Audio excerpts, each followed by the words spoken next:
Voici d'applaudir le metteur en scène et scénariste Yann Samuel et l'acteur principal du film, notamment Michael Youn.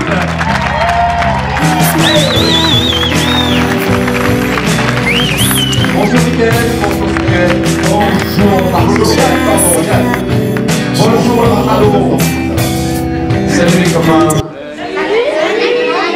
On est très content de venir vous présenter ce film. On est ravis de voir une salle aussi variée avec des petits, des grands, une salle bien familiale. C'est tout à fait le public qu'on avait envie pour ce film.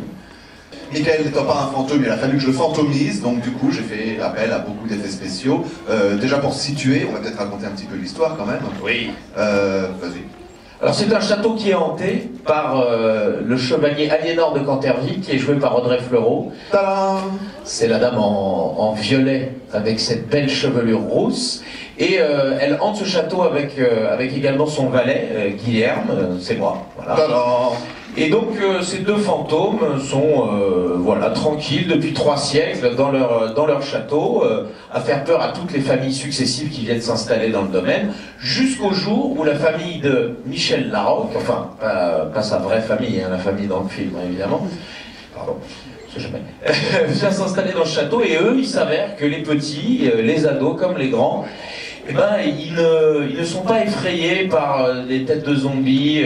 Parce que les choses ont changé, on est au 21e siècle et maintenant ce qui fait peur c'est ne plus avoir de wifi pendant une journée entière. Ce genre de choses. Terrifiant, non?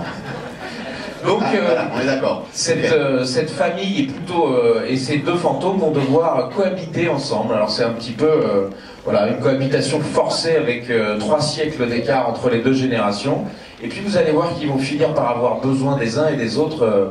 Pour le meilleur et pour le rire, ils vont devoir faire équipe. Wow, c'était joli. Voilà, comme ça. Alors justement, Michael, qu'est-ce que ça fait d'être un fantôme parce que donc tu as dû travailler sur pas mal de fonds verts et des positions un petit peu différentes pour justement être dans ton personnage. Alors, être un fantôme, ça pour le coup, c'est très très sympa. Même si mon personnage, vous allez voir, il n'est pas sûr d'être vraiment mort. Il se pose des questions. Il se demande s'il est vraiment mort. Donc c'est vrai qu'avec Yann, la direction qu'on s'était fixée pour le personnage, c'était un peu Sganarelle. Pour ceux qui connaissent Molière, j'espère que vous connaissez Sganarelle. Ça vous dit quelque chose, les enfants? Les parents, en tout cas, connaissent Sganarelle. Donc non, jouer un fantôme, c'est très sympa parce que tu peux voilà, laisser libre cours à ton imagination. Évidemment, tu peux aller très très loin, etc., etc. Mais maintenant, les effets spéciaux, c'est un petit peu l'inverse. Tu joues par tranche de 5 secondes, de 10 secondes, voilà, dans des positions un petit peu biscornues parfois, notamment, vous allez voir, mon personnage perd assez souvent sa tête, donc je devais jouer avec c'est un peu compliqué à expliquer. Et oui, on peut pas leur dire malheureusement. Voilà, donc... Puis c'est long les effets spéciaux, c'est-à-dire que on triple le temps de tournage pour un seul plan, quoi. C'est très très long, mais il y en a beaucoup, et c'est très magique. Et pour la petite histoire, effectivement, ce qu'on dit, c'est que notre spécialiste des effets spéciaux a reçu un prix, là, il y a quelques semaines. Ils étaient 2 cette année à recevoir un prix. C'était pour Rodolphe, le spécialiste des effets spéciaux, et l'autre c'était pour Star Wars. Le château existe, il est en fait, c'est 2 châteaux, c'est ça hein. C'est 2 châteaux, oui. Il est en Belgique, du côté de Namur. C'est sympa, Namur. Voilà. La nuit tombe vers 13h, 13h30.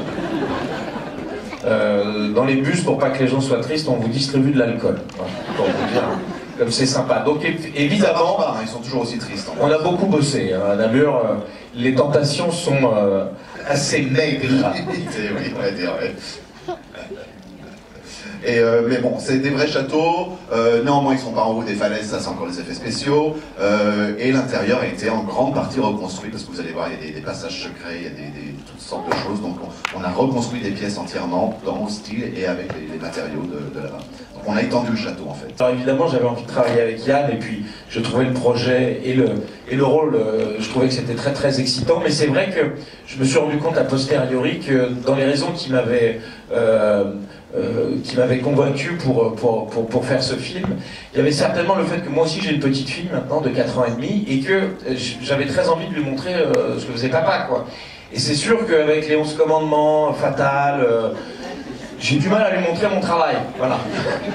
Et je me suis dit, tiens, avec le fantôme de Canterville, je vais pouvoir faire un film que ma fille va pouvoir regarder et apprécier. Et voilà, ça m'a fait plaisir de faire un film qui touche toute la famille, et notamment les enfants. Ma fille l'a vu vendredi dernier. Bon, elle s'est endormie, ça n'a rien à voir avec le film. Hein. Non, elle s'est endormie parce qu'elle était fatiguée. Donc il ne faut pas que tu lui en veuilles. Elle était fatiguée, mais elle a regardé la première heure. Elle a beaucoup rigolé, puis après, bon, voilà, elle a un petit peu dormi. Donc j'espère, les enfants, que vous n'allez pas dormir, en revanche. C'est pas l'heure de la sieste. Même si je sais qu'on est à Marseille, on aime bien la sieste. Enfin, ça se dit. Une petite anecdote sur le tournage sans dévoiler le film. Paris, ça fait 9 fois de suite qu'ils battent l'Olympique de Marseille, mais ça n'a rien à voir. J'avais juste envie de dire ça à Marseille une fois, pour voir. Non mais il a le RCT, donc... Non mais je suis supporter du RCT en revanche. Mais bon, on n'est pas à Toulon. Non, c'est... Il était prêt à se lever à partir, je me suis dit, ouais. Alors justement, monsieur, on ne sait jamais. Hein, si vous aimez le film, parce qu'on a besoin de vous, évidemment, pour que ça marche. Hein, si vous aimez le film, n'hésitez pas à en parler autour de vous, aux gens que vous aimez, comme ça vous leur conseillez un bon film, vous leur conseillez de passer un bon moment. En revanche, si peut-être comme monsieur, vous n'aimez pas le film, qu'est-ce que vous faites? Si, vous en parlez aussi autour de vous, mais aux gens que vous n'aimez pas. Comme ça, vous leur conseillez un mauvais film, ils passent un mauvais moment, vous êtes content, et puis nous, on fait des entrées. C'est une win-win situation. Ouais. C'est magnifique.